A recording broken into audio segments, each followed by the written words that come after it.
कि भगवान और हमारे बीच में दो पर्दे हैं, उन दो पर्दों को कैसे हटाया जाएगा।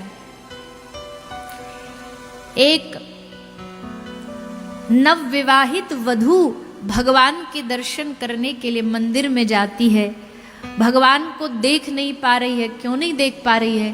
क्योंकि उसके आगे घूंघट है, मुख के आगे घूंघट है और भगवान के सामने एक पर्दा है। अब दो दो पर्दे हैं, कैसे भगवान को देखेगी?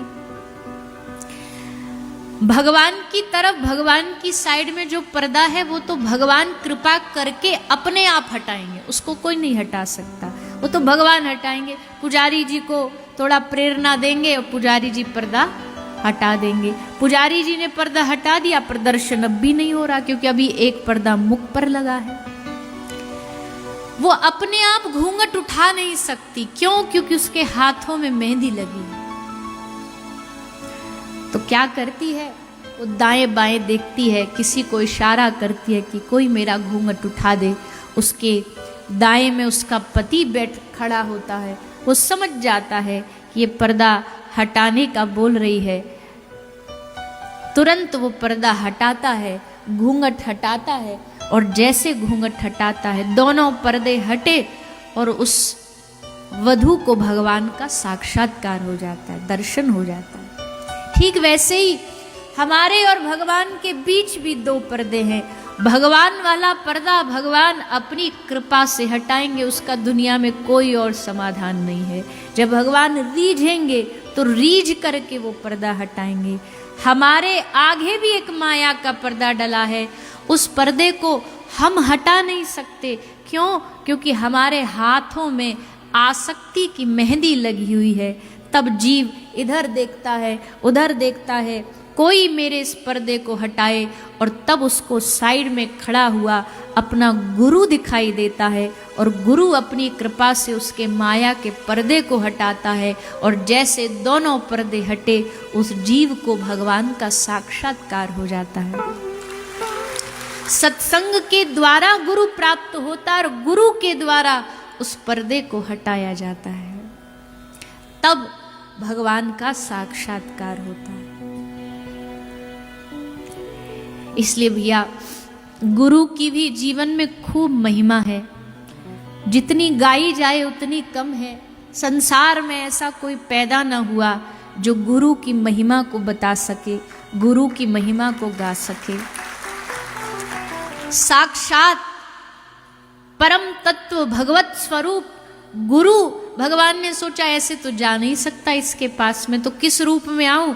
तो वो भगवान ही स्वयं गुरु रूप में हमारे जीवन में पधारते हैं। इसलिए अपने अपने गुरु के प्रति निष्ठा, उनके प्रति समर्पण, उनसे निवेदन कि हे गुरुदेव मेरी इस माया की गांठ को खोलो और इस गांठ को ठाकुर जी के पीतांबर से बांध दो। क्योंकि माया की गांठ बंधन खोल भी देंगे ना, मन बड़ा चंचल है, दोबारा जाके फिर कहीं बांध लेगा, तो खुला नहीं छोड़ना है। हे सदगुरुदेव हमारे इस मन की गांठ को भगवत चरणों से जाकर के बांध दो। ऐसा एक गुरु का कार्य होता है। तो भैया जीवन में गुरु के प्रति समर्पण, सत्संग, श्रवण और शास्त्रों का संग, ये करते करते करते एक दिन भगवान की कृपा होगी। ये मन इतना आसान नहीं है भगवान से जोड़ देना।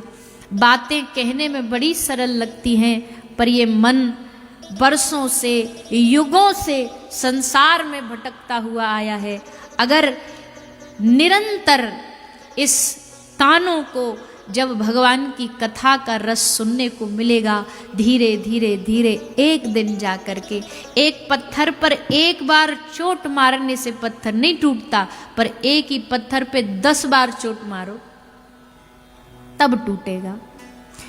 एक बार सत्संग श्रवण किया, 2 बार किया, और भैया भागवत तो कहती है पिबत भागवतम रसमालयम। जल्दी किसको है? जल्दी किसको है कथा सुन करके कि भैया एक कथा श्रवण करें और कथा श्रवण करने के बाद उद्धार हो जाए। भगवान के भक्त रसिक जन तो कहते हमें उद्धार नहीं चाहिए, एक संत हुए श्री श्री मधुसूदन सूरिपाद। आपकी सत्संग निष्ठा देखो, आप सत्संग में बैठ के कथा सुन रहे थे, आंखें थी बंद और डूब करके कथा सुन रहे थे। तभी कंधे पर एक हाथ आकर के रखा पीछे। मधुसूदन सूरिपाद ने पीछे मुड़ के देखा, कौन आया है? साक्षात मुरली धारण करे हुए श्री ठाकुर जी खड़े हुए।